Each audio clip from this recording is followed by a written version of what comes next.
हत्याकांड पर गरमाई सियासत। फतेहपुर में स्वामी प्रसाद मौर्य का सरकार पर हमला। फतेहपुर के लोहारी गांव में हुई युवक की बेरहमी से हत्या, पुलिस की जांच पर सवाल। और अब गरमा रही है सियासत। एनडी न्यूज की ग्राउंड रिपोर्ट में देखिए कैसे पहुंचे स्वामी प्रसाद मौर्य पीड़ित परिवार के आंसू पोंछने। लोहारी गांव का मुराइनपुरवा, जहां आज सियासत भी पहुंची और सवाल भी। हत्या के 10 दिन बाद जब पुलिस सिर्फ एक आरोपी को ही पकड़ पाई, तो भड़के परिजन अब न्याय के लिए नेताओं के दरवाजे खटखटा रहे हैं। पीड़ित परिवार से मिलने पहुंचे पूर्व मंत्री और अपनी जनता पार्टी के अध्यक्ष स्वामी प्रसाद मौर्य। पुलिस की कार्रवाई से नाराज परिजनों ने जब दर्द बयां किया, तो स्वामी प्रसाद भी सरकार पर बिफर पड़े और कहा कि दलितों और पिछड़ों को इस सरकार में न्याय नहीं मिल रहा। ये सरकार सिर्फ जुमलों की सरकार है, संवेदनशीलता नाम की कोई चीज नहीं रही। एनडी न्यूज की टीम ने जब स्थानीय लोगों से बात की, तो सामने आया प्रशासनिक ढिलाई का वो चेहरा जो लापरवाही की मिसाल बन गया है। हत्या, लाचार परिवार और राजनीतिक वादों का मेल, लेकिन इंसाफ अभी भी दूर है। सवाल ये है कि आखिर कब तक इंतजार करेगा आम आदमी, कब जागेगा सिस्टम। फतेहपुर के मुराइनपुरवा से उठ रही चीखें सिर्फ एक परिवार की नहीं, ये सवाल हैं व्यवस्था से, सत्ता से और संवेदनशीलता से। एनडी न्यूज करता रहेगा सवाल, क्योंकि यही है जनता की आवाज। मंत्री जी, फतेहपुर में जिस तरीके से घटना हुई है, इसको लेकर क्या कहेंगे? आज पूरे प्रदेश में जिस तरीके से कानून व्यवस्था हो चुकी है, जंगलराज में तब्दील हो गया है, बेतहाशा आपराधिक घटनाएं बढ़ी हैं। रोज आए गए दिन किसी न किसी दलित, पिछड़े, आदिवासी या अल्पसंख्यक समाज के नौजवान की हत्या हो रही है। बहन बेटियां बलात्कार का शिकार हो रही हैं।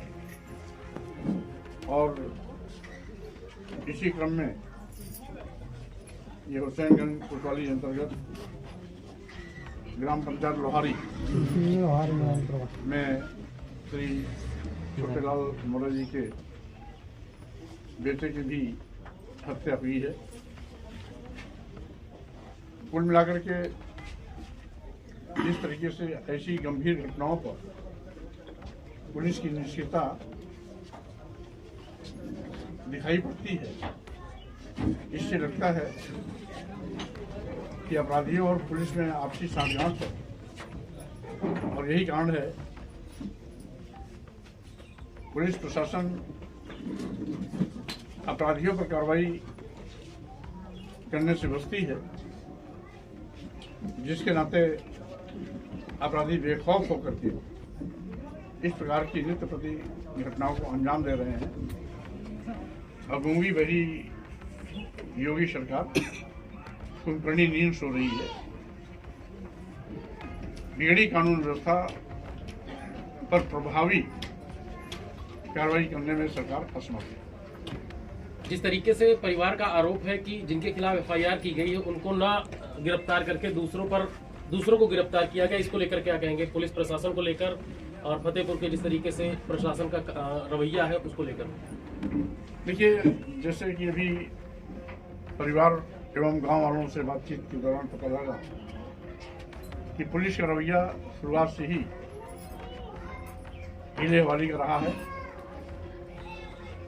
अपराधियों को बचाने में रहा है। यहाँ तक कि एफआईआर में पीड़ित द्वारा अपने बेटे की हत्या के संबंध में दिखाई गई एफआईआर में जिन लोगों को नामजद किया है, उन पर कोई प्रभावी कार्रवाई नहीं हुई है। उनके साथ उठने बैठने वालों को गिरफ्तारी जरूर हुई है, लेकिन ऐसा लगता है मुख्य अपराधियों को बचाया गया है और ये केवल स्थानीय पुलिस की साठगांठ का ही नतीजा है, जिसके नाते मुख्य अभियुक्त अभी तक कानून के हत्थे नहीं चले। उत्तर प्रदेश की बिगड़ती जिस तरीके से कानून व्यवस्था हो, उसको लेकर क्या कहेंगे? चाहे वो अभी लालजी सुमन का मामला हो या फिर अलग अलग जिलों में जिस तरीके से दलितों पिछड़ों पर अत्याचार हो रहा है, मर्डर हो रहे हैं, बलात्कार हो रहे हैं, उसको लेकर। हमने पहले ही कहा कि विशेष रूप से पूरे उत्तर प्रदेश में अनुसूचित जात, पिछड़े वर्ग और अल्पसंख्यक मुस्लिम समाज पर बेतहाशा अपराध की घटनाएं बढ़ी। प्रदेश के हर जिले में रोजाना कहीं न कहीं किसी न किसी नौजवान की हत्या होती है। कहीं कहीं बहन बेटियों के साथ दुराचार बलात्कार की घटनाएं आम हो गई हैं। बेतहाशा इन पर फर्जी मुकदमे भी लगाए जाते हैं। तरह तरह के प्रताड़ित करने वाले कार्य कृत्य इनके साथ घटित हो रही है। लेकिन सरकार आंख मूंद करके केवल तमाशबीन बनी हुई है। आज प्रदेश जंगल राज में तब्दील हो गया है। कानून की हालत खत्म है। यही कारण है कि कानून का हाथ अपराधियों के गिरबान तक नहीं पहुंच पा रहा है। सबसे बड़ी चीज, आज जो पुलिस प्रशासन है वो खुद उसके कृत्य से ऐसा लगता है कि वो अपराधियों को बचाने में ज्यादा एक्सरसाइज करता है, अपराधियों को सजा दिलाने में कम। जिसके नाते बेखौफ अपराधी अपराध बर्पा कर रहे हैं और सरकार मूकदर्शी तमाशा देख रही है।